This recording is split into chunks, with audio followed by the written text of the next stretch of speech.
Hello guys, welcome to my video. Nandito pa rin po tayo sa Kappabashi, Tokyo, Japan.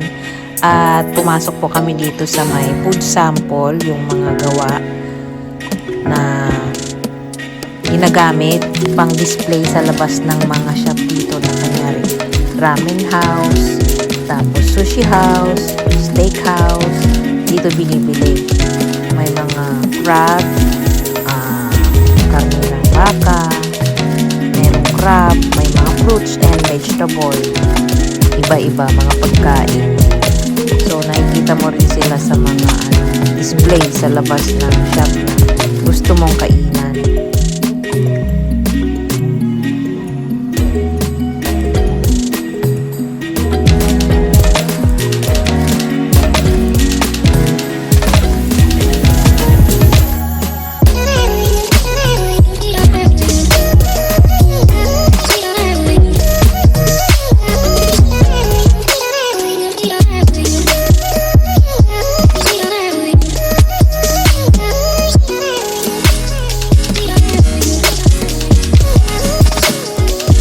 Okay guys, thank you for watching. So my next video, follow for more. Bye!